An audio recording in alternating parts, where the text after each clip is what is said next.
All right, so today we're going to be looking at gravitational potential energy. Essentially, we know energy is the ability to do work or kind of to cause a change. Kinetic energy is the energy something moving has.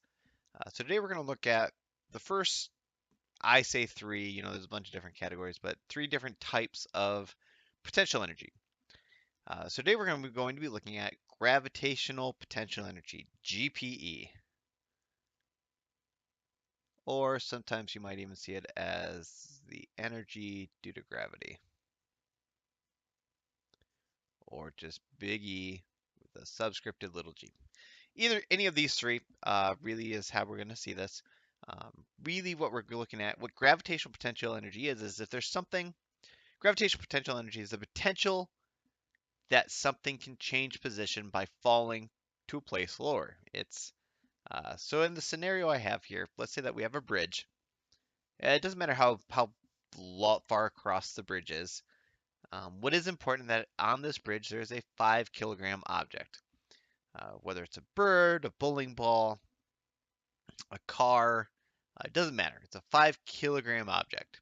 Could just be a rock sitting on the middle of the bridge, and that bridge is 50 meters above the surface of the water, or a grassy field, whatever it is you want to call the squiggly line I drew down here. Really, this thing has gravitational potential energy.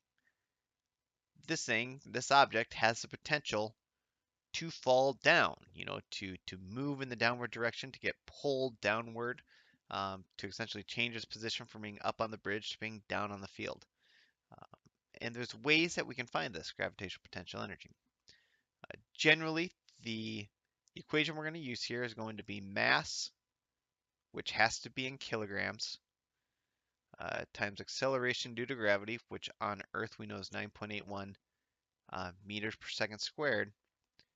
And then we're going to take that times height. How tall, what could be our total change of position in the vertical direction? And that must be in meters. So keep in mind, uh, when we found work, we took force times distance, which was the same as newtons times meters. And newtons are kilogram meters per second squared times meters. Joules is really what we called it, but if we didn't call it something short, it'd be kilogram meter squared per second squared.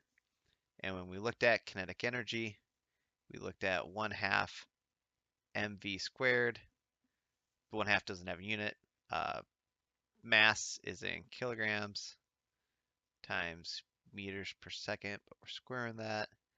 And we ended up with kilogram meter squared per second squared. So even though we're multiplying different things, we're getting the same unit.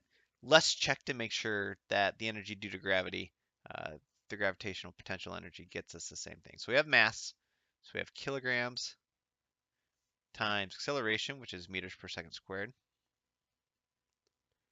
times the height, which is in meters. Combine all of these terms together. Kilograms times meters on top, or meter squared. That's all over second squared. So it looks like all three of these things all end up with the exact same unit, which is what we want. Because all three of these things are essentially the same thing. They're either energy, a change in energy, or they're the potential to be energy. And so they should all have the exact same unit. That unit tells us they're the exact same thing. It's really kind of the big takeaway there. And we can prove that algebraically, which is very useful.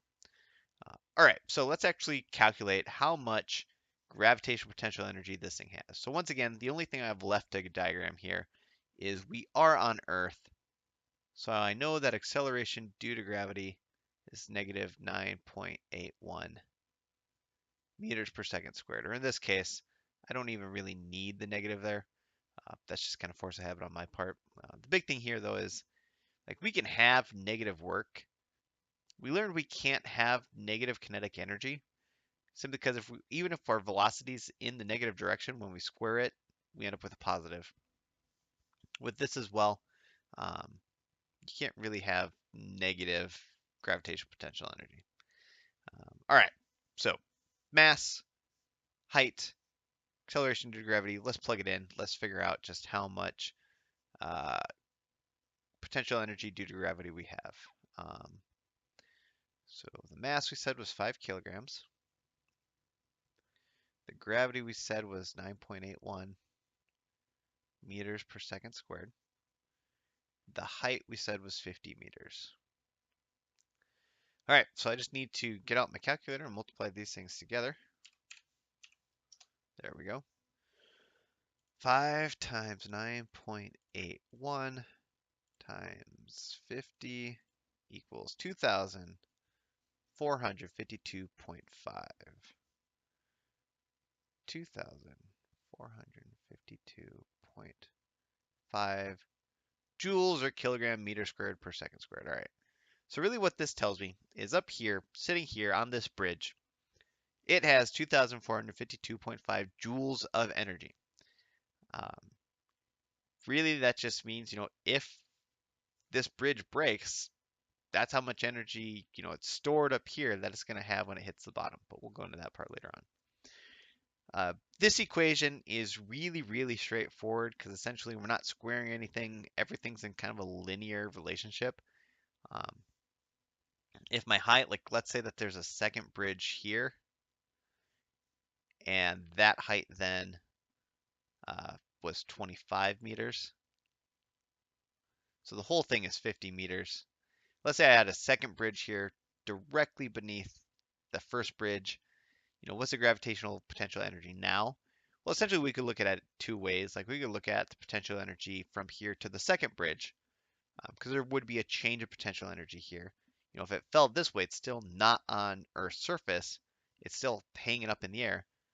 But we could look at the differences between these two. Really what we're going to see is if that bridge is halfway between, where the object's at on Earth's surface, if it falls down to the second bridge, falls halfway down, our potential energy is going to be half of what we calculated. We'd be timesing it by 25 instead. This formula is really, really basic, really easy and straightforward.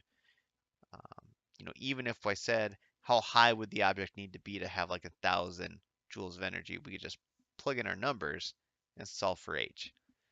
There's nothing really fancy with it, which makes it really solid, really dependable, pretty easy to work with. All right, with that, good luck with the practice, and later.